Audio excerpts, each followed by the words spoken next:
Vamos lá então. Muito bem, pessoal, para você que acompanha aqui o Amazon Podcast, estamos aqui em mais uma transmissão ao vivo pelo Facebook, pelo YouTube. E nós estamos aqui em nome do Estúdio Rota 55 aqui na Compensa. O Estúdio Rota 55 fica aqui na Vila Marinho. Você quer fazer sua música, seu clipe, a sua live, é só você procurar aqui no Instagram aqui do Estúdio Rota, que você vai ser muito bem atendido pelo meu amigo Ronaldo. Estamos também em nome de GM Comunicação e Marketing, tudo em vídeo, audiovisual, tudo em marketing, drone, eles têm tudo lá também. E nós estamos aqui recebendo o nosso querido vereador Capitão Carpê. Um cara que ele é um cara já bem ativo nas redes sociais, tem um público muito grande. Hoje ele está aqui conosco. Vereador, muito obrigado por receber o nosso convite e vir aqui nesse feriado, cara, com a gente. Pertinho de casa, né? A gente está até falando sobre isso. Eu moro aqui na Compensa há pelo menos uns 23 anos por aí, mais de 20 anos. E é um prazer estar aqui falando, né? O vereador, ele não para, né? Nosso trabalho ele é diuturno, é 24 horas. Principalmente finais de semana, às vezes. Depende de ser feriado, de ser um sábado, de ser um domingo, a gente está trabalhando 24 horas. Então é um prazer, Guilherme, estar aqui pro Amazon Podcast, a gente bater um papo, né? Como você falou. É um bate-papo como se a gente estivesse na minha casa, como se eu estivesse na sua casa tomando um café.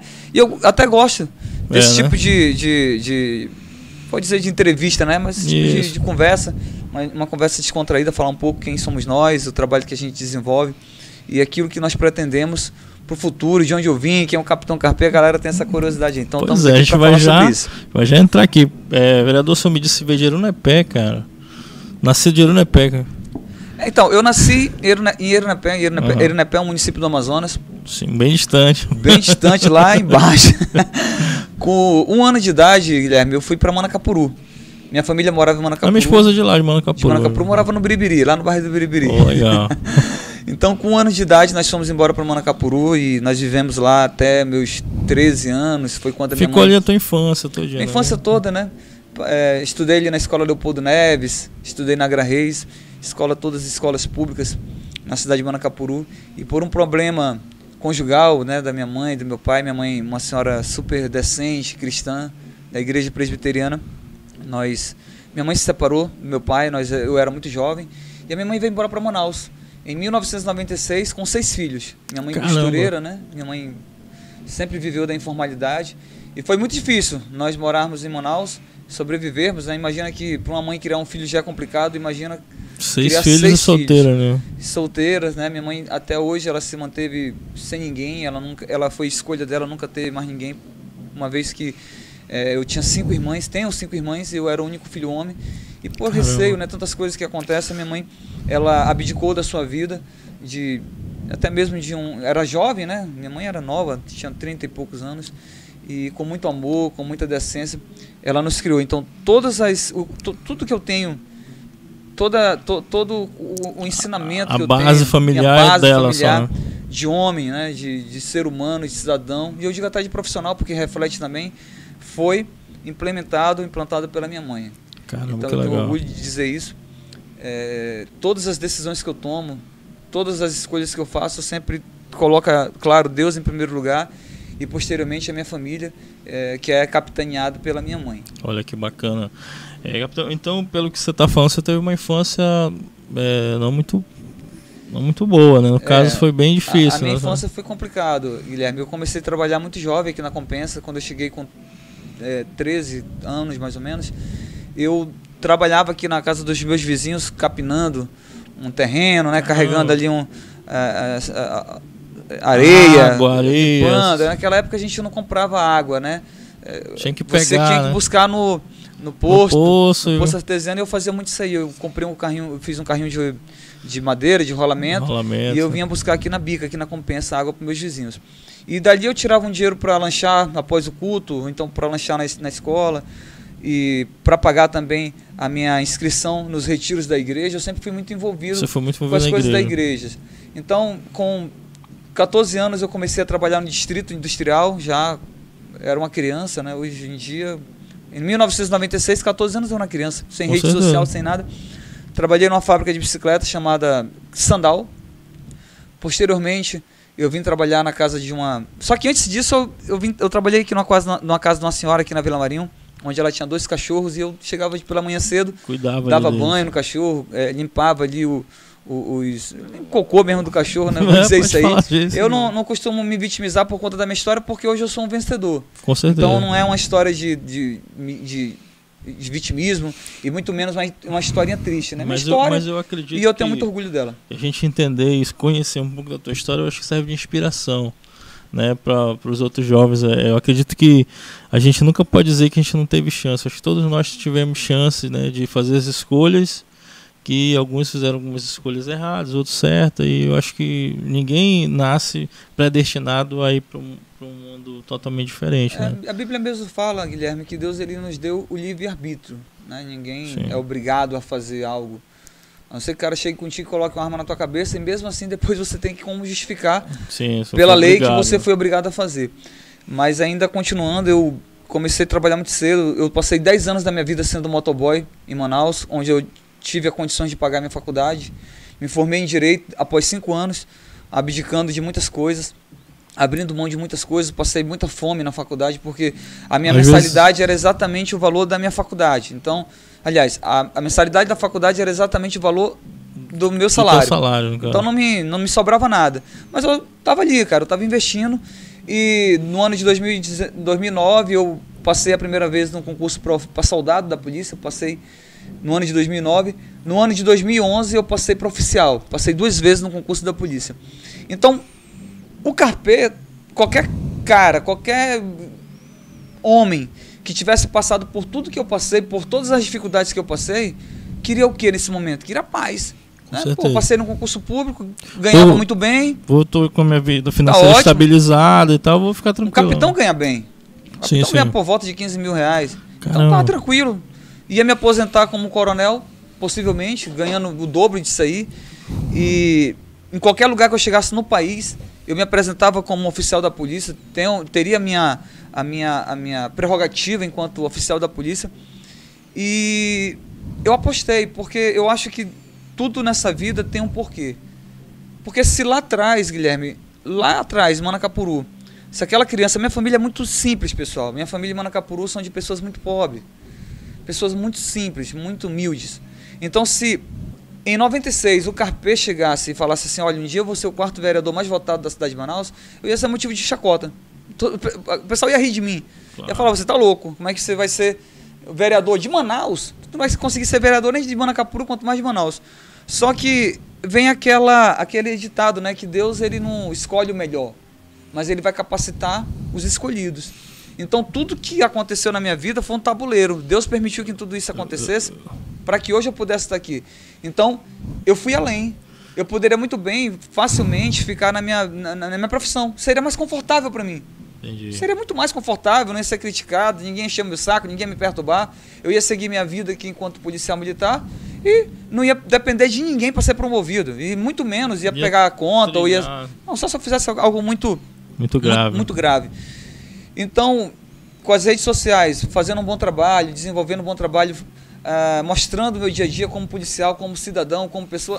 É porque, no caso, a tua vida pública, ela começou justamente ali nas redes sociais. Como é que foi assim? Tu sempre teve essa facilidade?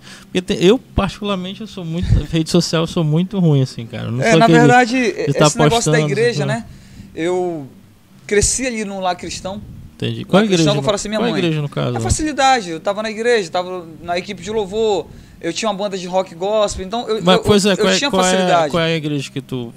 Eu tô um pouco afastado, né? Mas eu era da Igreja Batista Nacional e depois eu fiquei na igreja do Ministério da Restauração. Passei muitos anos. Então, normalmente você que participa dos movimentos cristãos de jovem, você passa a ser um jovem muito mais desenrolado, né? Porque você tá ali no púlpito falando, cantando, tem muito mais facilidade para bater um papo. Então, isso me permitiu, enquanto policial militar, a tomar decisões muito... como é que eu posso dizer? Decisões no diálogo. Né? Então, a maioria das minhas ocorrências que eu atendi era no diálogo, era no papo, era na conversa. E eu tinha essa facilidade. Bora lá, é por aqui, sai dessa. Não, porque vocês estão brigando? Pô, vocês estão brigando por causa disso. Não, vamos aqui, chega aqui, não adianta, vocês são vizinhos, porque vocês estão brigando, vocês precisam um do outro. E aí, a gente foi desenrolando esse trabalho. Só que fora isso, eu mostrava a minha realidade do meu dia a dia. E continuo mostrando. Sim, então, sim. isso foi incentivando muitas pessoas. Falando assim, pô, o Carpê, se o Carpê que mora na Compensa, que é de família simples, se tornou um capitão da polícia, então, pô, eu também posso ser. Claro. Porque se eu fosse olhar para minhas condições de vida, Guilherme, eu não tinha nenhuma possibilidade de concorrer em concurso público com esses garotos que estão voando aí, saindo desses cursinhos preparatórios. Então foi com muito sacrifício, com muito esforço. Eu não aceitava a minha realidade. Olha, não aceitar a realidade, que eu estou querendo dizer para vocês, é dizer, não, eu posso ir além. Eu só tenho essa vida. Eu posso ser mais. Eu posso chegar lá. Então, como eu te falei, eu poderia confortavelmente ficar na polícia, zona de conforto. Só que eu sempre tive vontade de fazer mais pelas pessoas. E de dentro de uma viatura eu não tinha voz. Eu era um policial, eu era um bom policial, tinha boas ideias, mas eu não podia fazer nada mais do que aquilo pela qual era a minha missão, que era o patrulhamento. Então, por exemplo, eu por diversas vezes na polícia eu fui punido porque eu me pronunciava nas redes sociais acerca mostrava ali o teu pensamento, no caso. Vou te dar um exemplo. Se de repente, hoje, como é que funciona a situação do policial? Existe um regulamento. Se você postar qualquer coisa contra um governador, por exemplo... Contra qualquer governo. Contra o governador. Entendi. O Wilson Lima, por exemplo. Eu não concordo com alguma coisa, estou dando um exemplo, tá, pessoal? Não concordo com tal coisa do governador. E eu, policial militar, posto. Abre-se um procedimento, por que eu estou criticando o meu chefe? Tipo isso. Né? Entendi. Por que eu estou fazendo críticas ao meu superior hierárquico? Então, por diversas vezes eu respondi muitos procedimentos, inclusive eu fui transferido para o Humaitá por conta disso. Então, eu era um cara que todas as punições que eu tive dentro da polícia foi por conta dos meus pronunciamentos. Nada por conta de desvio de conduta ou qualquer porra aí. Não, nada disso. Então, eu sabia que eu estava no caminho certo. Então, no ano de 2020, eu falei, cara, se eu for eleito, eu vou ser aposentado da polícia, porque eu me aposentei da polícia. Assim, só pra gente entender aqui um pouquinho, vereador, porque parece-me que o policial militar, no caso, o soldado, se ele se candidatar e ele ganhar, ele tem que escolher. É porque assim, Guilherme, isso, como é que é? A Constituição, ela fala a seguinte situação. Ao militar é vedado ser filiado a partido político. Ele não pode. Ele não pode. Isso aí está na Constituição, acho que na época da ditadura, aquela porra toda lá dentro daquela época, acho que não podia ter esse viés político. Isso. Então, existe uma proibição. Salvo, mas existe uma ressalva. Se por acaso eu me filiar, se eu tiver há mais de 10 anos de polícia, eu me aposento e levo apenas o tempo de serviço. Então, eu só tinha 10 anos. Ora, se eu me candidatei e fui eleito, automaticamente eu precisava ter um partido. Então, nesse momento que eu fui filiado, que eu fui eleito, eu automaticamente me aposento levando para casa apenas aqueles 10 dias trabalhado. Eu não levo o meu salário completo. Entendi. Eu só levo aquele tempo de serviço que foi a época que eu passei contribuindo. Então, é um direito que eu tenho. Entendi. Aí você fala assim, pô, capitão, então você é louco. Cara, sou. Porque depois de tudo que eu passei, abri mão de uma carreira que eu chegaria a coronel por um mandato de 4 anos, que é o que está garantido para mim, eu tenho 4 anos garantido. Sim, eu sou um louco. Ou eu sou um louco, ou eu sou um cara que tem muitas boas intenções. Bem, se eu fosse louco, eu não teria chegado aqui, você concorda? Com certeza. Então é claro que eu tenho muitas boas intenções. O mundo político é um mundo hostil. É um mundo que você tem muita deslealdade, você às vezes confia nas pessoas erradas. Então eu estou entrando numa nova profissão.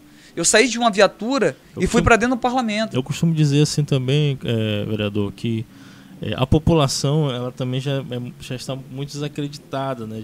Porque já vem um tempo aí que pessoas pregam, né, que vai mudar, vai ficar diferente, e aí acaba nesse tempo. E eu acredito que tanto você como uma leva de vereadores que entraram agora vieram como essa esperança, né? Essa nova esperança, somente por ser um militar, pelas pessoas já conhecerem das redes sociais, por você, como você falou, postar a sua conduta ali, o seu dia a dia, as pessoas acabam tendo ali uma certa esperança. Aí você resolveu fazer isso, aí chegou lá, dia 1º de janeiro, no caso. Como é que foi essa realidade, assim? Cara, é assim... Tô vereador. Porque eu tenho um foco, né? Eu tenho um local onde eu pretendo chegar. Ser vereador é o primeiro passo. Entendi. Ser vereador é o primeiro passo. E até digo mais, eu ganho até menos que um capitão. Enquanto vereador, eu ganho menos Ou seja, eu precisei dar alguns passos para trás. Então, o primeiro passo foi dado para aquilo que eu pretendo. Entendi. Se eu quero ser coronel dentro da polícia, eu vou ter que começar como soldado. Como soldado e trilhando os caminhos. Então, na política na da minha mesma cabeça, forma. eu falei, não, eu preciso ser vereador, eu quero ser vereador, eu tenho essa pretensão de trabalhar na base.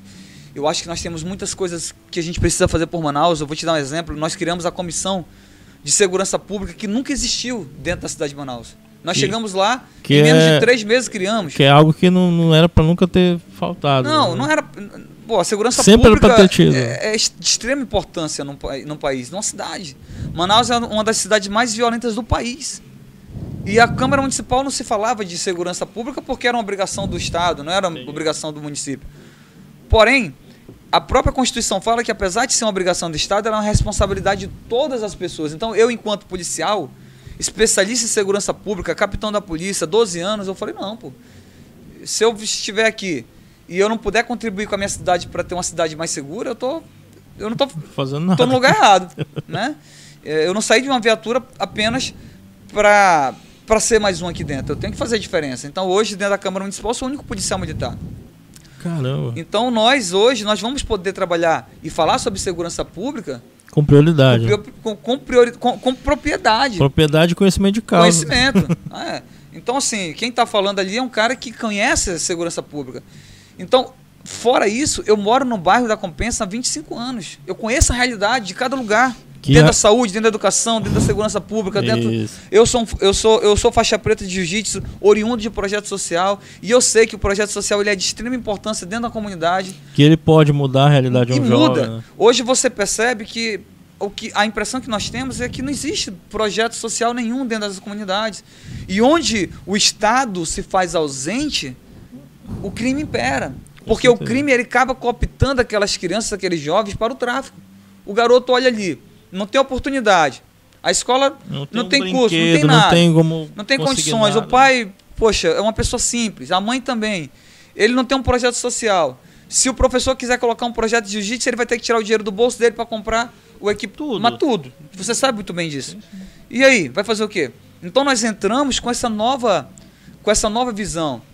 A mudança da Câmara Municipal com mais de 50% de vereadores novos é um reflexo do sentimento de mudança das pessoas. Agora, é claro, Guilherme, como eu te falei, eu não sou político, eu sou policial, eu estou como vereador e estou aprendendo dia após dia aquilo que é meu papel. Até porque hoje. Está chegando também num ambiente que é novo para ti. É novo. Você tinha um pensamento e às vezes chegou lá.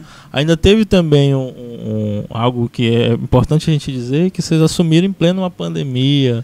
Teve toda essa dificuldade. Tem toda uma situação também, complexa, né? Isso, que eu acho que vocês não conseguiram, né? Porque eu acho que quem chegou com sangue nos olhos, para botar para trabalhar. Eu pelo menos, Guilherme, eu estou trabalhando desde o dia 1º de janeiro. Entendi. Até porque eu estava afastado pela campanha, passei 3 meses fazendo a campanha, voltei em dezembro, não voltei mais para as ruas da polícia, então eu estava com muita vontade de trabalhar. No dia 1º de janeiro eu estava na rua. A Câmara Municipal, o plenário estava de recesso. Existe um calendário anual. Que só volta em fevereiro. Isso, mas eu não, pô. Recesso de quê? De porra nenhuma, tinha que trabalhar. Entendi. Então, naquele momento que as pessoas estavam morrendo por falta de oxigênio, por falta de leito, é claro que eu não tinha condições de comprar balão de oxigênio. Eu não tinha condições de criar, de colocar leitos dentro dos hospitais. Até porque isso era a função do Estado, do município fazer isso aí, do Executivo. Mas nós estávamos nas ruas, ajudando, contribuindo, levando pessoas para um lado, levando para o outro. Inclusive eu doei, nesse mês, 50% do meu salário. Comprei cestas básicas, porque como eu trabalho dentro da comunidade, eu sabia que muitas pessoas estavam passando fome. Entendi. Eu sei que é uma palavra forte, porque eu também já passei. Mas já que eu não conseguia colocar cilindros dentro dos hospitais, eu falei, não, cara, eu vou comprar cesta básica. A cesta básica está R$50, R$60. E a gente conseguiu ajudar mais de 500 famílias. Caramba. Mais de 500 famílias, claro que teve depois doações de outras pessoas, de empresários, mas dentro do Brasil, acho que eu fui um dos primeiros a doar o meu salário. Porque eu acho que naquele momento, cada um precisava fazer alguma coisa. É algo novo. Como eu costumo dizer, né? Eu acho que todo mundo tinha que fazer alguma coisa, né? Independente de todos nós fizemos, né? Eu tenho certeza que você ajudou alguém, você ajudou alguém. Então, e assim, as pessoas estavam cobrando muito, as pessoas cobram muito. A impressão que dava que as pessoas tinham esquecido que nós tínhamos 3 senadores, Parece que a gente não tinha 8 deputados federais. Parece que não existia 24 deputados estaduais. 41 parece que só existia vereadores. E só tinham... Eu acho que é porque o vereador, eu não sei se eu posso até estar falando besteira aqui, mas é porque o vereador ele é aquele que mais está na comunidade. O vereador, na verdade, né? Ele é aquele que mais anda, então vai chegar mais perto. Exatamente. Do povo, E eu ainda mais acessível, porque as minhas redes sociais, ela tem um fluxo muito grande. Então eu mesmo respondo. Não tem aquele negócio de... Não existe, eu mesmo respondo minhas redes sociais. Então a pessoa sabia que se ela mandasse mensagem, eu estava ali olhando. Eu estava respondendo, até porque eu estava fazendo stories todo tempo, mostrando no dia a dia. Então, inclusive por conta disso, dentro dos meus projetos enquanto candidato, era o não afastamento da população. Tanto é que nós temos hoje um gabinete externo aqui na Compensa, que eu mantenho com o meu próprio recurso. Inclusive, nós temos equipe trabalhando diariamente, nós vamos fazer atendimento também nesse local. Um gabinete, assim como ela na Câmara, você fez um fora aqui, como é que é? É porque é o seguinte, na Câmara é o gabinete oficial, né? Lá é o gabinete da Câmara. Só que o cidadão vai lá e passa por todo o constrangimento, às vezes não entra, aquela injeção de saco, você sabe como é que é. Sim. Então, qual era o meu objetivo? O cidadão não precisa ir na Câmara Municipal para ser atendido por um vereador, ele pode vir aqui na Compensa e ele vai ser atendido por mim. É claro que eu não vou estar lá todo dia, mas vai ter alguém meu lá. E se ele quiser falar pessoalmente comigo, ele vai pedir vai solicitar para falar comigo e eu vou atender ele. Fora isso, eu tenho minhas redes sociais, eu tenho meu gabinete virtual também. Tem também o site, nós temos nosso site, e nós temos as nossas redes sociais, eu tenho uns 70 grupos de WhatsApp, então o cara não me encontra só se ele não quiser. Então o objetivo é esse, mostrar, meu amigo, eu não saí de uma viatura para brincar, não vim para cá para fazer brincadeira com política, ficar com gracejo. Ficar inventando projeto que não... Só por vaidade. Não, ficar inventando projeto que não tem aplicabilidade nenhuma. Você não vai me ver brigando quem tapou buraco, quem não tapou buraco na rua. Isso é obrigação do executivo. Isso é obrigação do executivo. É obrigação do vereador estar na rua, ele tem que estar na rua. O prefeito joga lá, aí o vereador vai lá e olha aqui. Olha aqui, faz aquela pirotecnia toda. É claro que a gente precisa mostrar para a população, porque é um feedback. Sim, alguém solicitou aquele serviço. Mas aquilo ali não é o mais importante. O que é mais importante que um vereador faz? Claro, é fiscalizar o executivo, é criar projetos, leis, emendas, que vá de fato mudar a vida das pessoas de uma comunidade. Porque muitas vezes as pessoas elas querem fazer pedidos particular. Mas o vereador ele não está ali para atender um pedido particular. Para atender o coletivo. Uma comunidade, um coletivo. Então, eu tenho toda uma limitação financeira, uma limitação parlamentar, uma limitação... Até porque a gente também tem que ter noção, né? Manaus são 100 milhões de habitantes, no caso. Não dá para você também atender todo mundo, todas as demandas. Não tem como. E fora isso, Guilherme, eu ajudo muitas pessoas de forma pontual. Hoje, por exemplo, eu já fiz 3 Pix para 3 pessoas. R$100 daqui, R$50 daqui. Quando você vai ver no final do mês, você doou já muito. Então, assim, é claro que são coisas que eu não vou lá, tô aqui, eu tô fazendo um Pix. Não faço isso, cara, não preciso. Imagina a pessoa que chega ali e solicita, poxa, capitão, tô para ela chegar lá é porque realmente... Né? Eu acho que Deus, ele vê o que a gente faz, ele sabe quem é quem. Então, para mim que passei por tantas dificuldades, que passei necessidade em Manaus, quando eu recebo uma mensagem dessa, que a pessoa me manda foto, porra, meu coração ele se despedaça. Porque eu sei que é realidade, eu sei que aquela pessoa, para fazer aquilo ali, ela deve estar precisando muito. Ela está precisando. Então, é difícil, porque a gente, de fato, nunca consegue agradar todo mundo, mas eu também não estou aqui para agradar todo mundo. Vereador, assim, dentre as demandas que o senhor recebe... acho que a fome ela é uma das maiores assim, com a pandemia, Guilherme, nós herdamos essa herança maldita da pandemia. Nós, como você bem falou, nós assumimos o mandato no dia 1º de janeiro e a pandemia já estava a todo vapor. Então não era só nós que estávamos, não era só a população, era nós, estava perdido, o que a gente vai fazer? É porque ninguém sabia o que fazer. A gente tem conversado aqui com uma galera que, de todas as áreas, né? E estava conversando com os músicos, né? Que foram também bastante atingidos. Foi o primeiro. Os músicos foram os primeiros a ser atingidos. O que um rapaz chegou a relatar aqui, que eu acho que pior dificuldade dessa pandemia é a gente não ter uma certeza de quando vai acabar. Porque a gente espera que a vacinação resolva, mas será que vai resolver? Quando chegou, a gente pensava que ia passar 15 dias, foi para um mês, foi para 6 meses, foi para um ano e 5 meses praticamente. Exatamente. E a esperança, Guilherme, é que a vacina resolva, porque até então a gente não tem a comprovação científica, não. Realmente, a vacina... Nem das vacinas a gente tem uma certeza. Não tem. Então, assim, é algo muito... É temerário dizer que está resolvido. Eu acho que nós vamos ter que conviver com isso, essa é a verdade. Nós vamos ter que conviver com a pandemia, nós vamos ter que aprender a conviver com toda essa situação e sobreviver. A gente tem que salvar vidas, sim, claro que nós temos que salvar, mas nós também temos a economia que a gente precisa recuperar. As pessoas estão em casa. Graças a Deus, muitas pessoas conseguiram manter seus negócios e seus empregos, mas a grande maioria das pessoas, principalmente aquelas que vivem da informalidade, estão passando necessidade.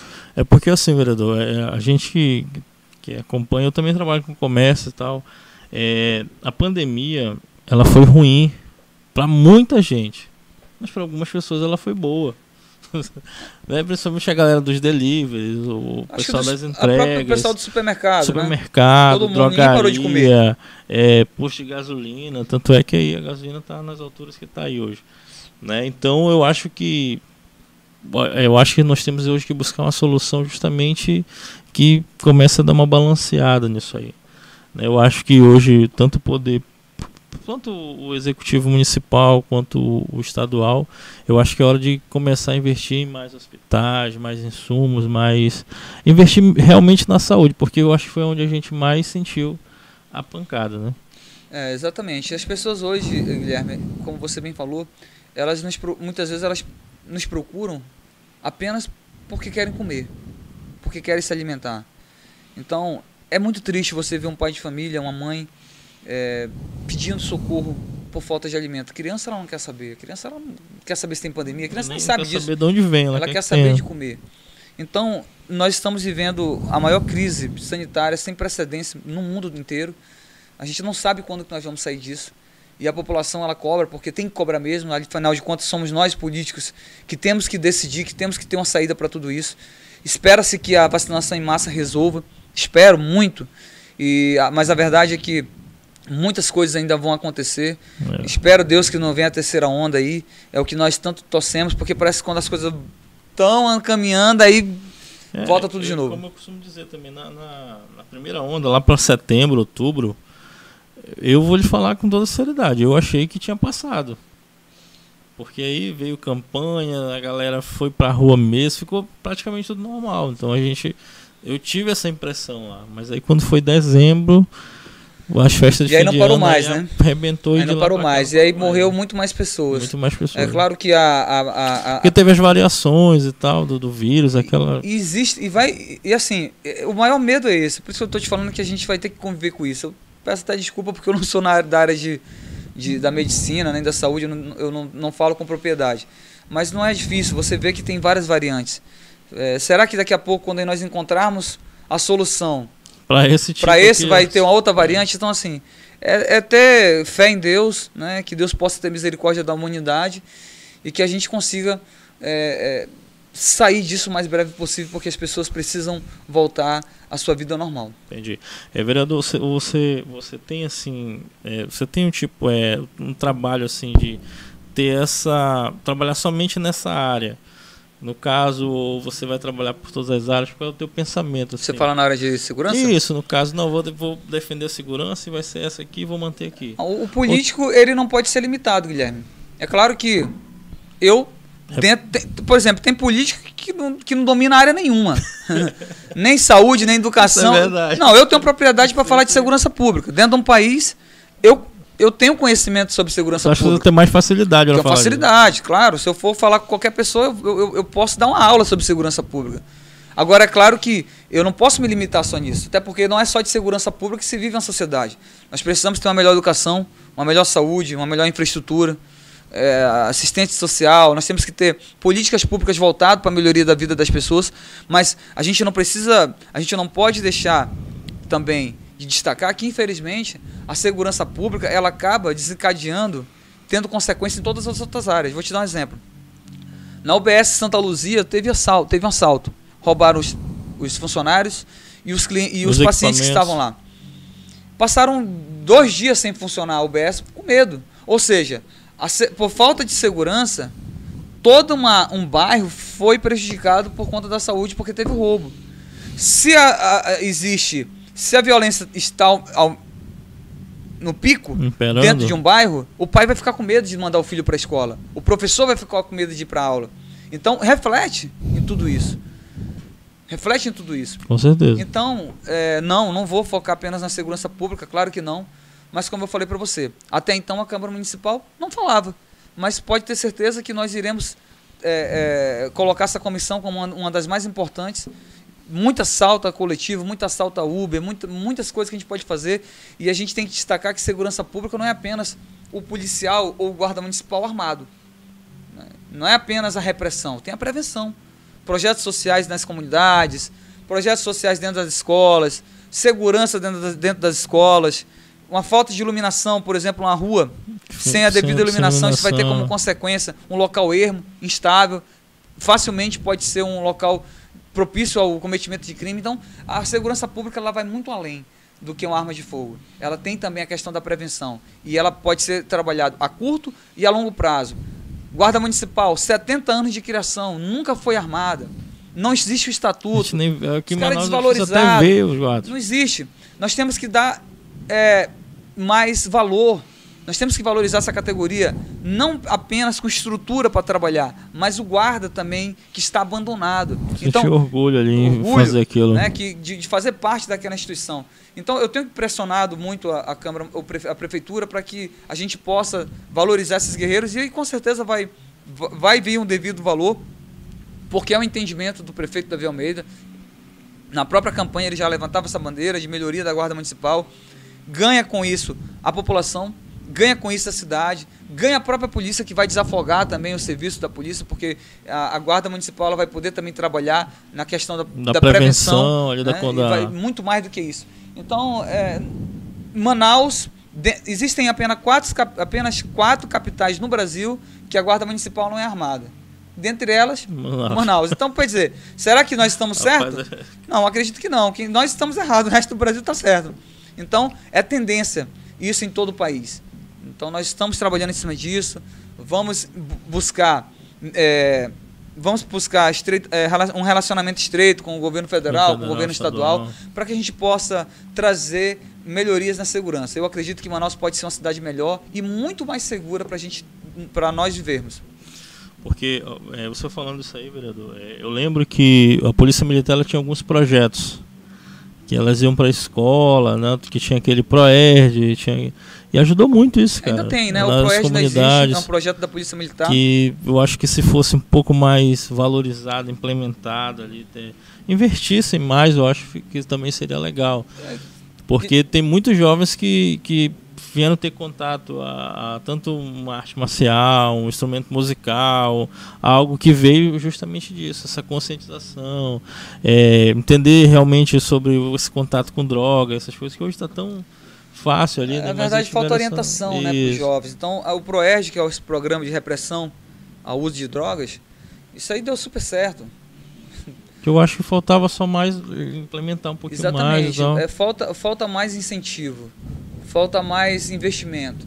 Então nós podemos trazer isso também ao âmbito municipal. Por que não usar também a Guarda Municipal? Igual a polícia usa, igual o Estado usa a Polícia Militar, por que a Prefeitura não pode usar a Guarda Municipal para estar dentro das escolas, palestrando sobre a prevenção de drogas?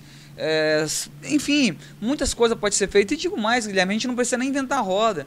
Se você for nas grandes capitais do país, esses projetos estão implementados. A gente só precisa trazer para a nossa realidade. Exatamente. Então, o que falta é querer fazer. E nós vamos fazer. É isso que eu estou te falando para você. É isso que eu estou te falando. Nós estamos há 4 meses, menos de 4 meses na Câmara Municipal, e já estamos fazendo muita coisa. E vamos fazer muito mais. Porque nós estamos aqui para tentar mudar essa realidade. É claro que nós vamos errar. É normal. A gente está ali aprendendo. Estamos aprendendo. Mas nós vamos errar, mas tentando sempre melhorar o serviço, né? Sempre buscando a melhoria. Poxa, tentando acertar. Poxa, vereador, parabéns mesmo. Eu acho que o pensamento é esse. Eu acho que o correto é o político estar ouvindo a população, estar ali entendendo, né, os problemas, porque às vezes a gente está fora de uma comunidade, a gente não sabe realmente as principais necessidades e a realidade. E a gente estando perto, ouvindo, ele vai dizer, a gente vai começar a entender e vir, né, para tentar fazer com que realmente os benefícios cheguem, né, às comunidades. E o senhor está de parabéns. Obrigado. Prazer de conhecer, prazer de estar aqui conosco mais uma vez. Muito obrigado por estar aqui no feriado, aqui com a gente. E eu já acompanhava o seu trabalho há um tempo, né, nas redes sociais, e que isso é bem ativo lá. E estar lhe conhecendo aqui, entendendo um pouquinho da sua história também, que é inspiradora para muita gente também. Então, muito obrigado por o senhor ter tirado esse tempinho aí da sua agenda, estar aqui com a gente. Amigo. Tá bom? Deixe suas considerações finais aí para o nosso público e vamos em frente. Pessoal, como vocês viram, né, a gente tem, claro, se eu fosse falar com o Guilherme aqui, a gente ia passar a tarde toda conversando. É claro que nós temos muito mais, diversos requerimentos, outros projetos de leis que nós entramos, inclusive as pessoas ontem, né, de aglomeração, né, que a gente entrou com o projeto de lei para colocar essa galera aí como no final da fila para receber a vacinação, mas enfim, isso aí em outro momento você pode me acompanhar nas redes sociais e você vai acompanhar todos os projetos.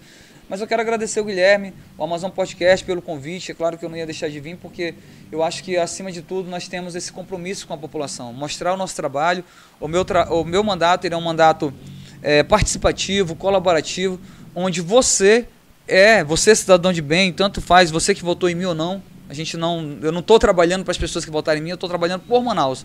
Você é o nosso patrão, é você que manda no nosso mandato, então é por você que nós estamos aqui. Dizer para vocês que a gente está aqui, né, com o único objetivo de mostrar o nosso trabalho, de fazer o melhor por Manaus, e tenho certeza que a gente ainda vai aprender muito, a gente ainda vai ter muito, nós teremos muito ainda projetos bons para a cidade de Manaus. E qualquer dúvida, entre em contato comigo aí pela rede social, o Capitão Carpê Oficial, no Instagram, o Capitão Carpê Andrade no Facebook, e acompanhe o nosso trabalho lá. Muito obrigado pelas palavras aí, Muito obrigado por estar conosco. Vamos juntos, gente.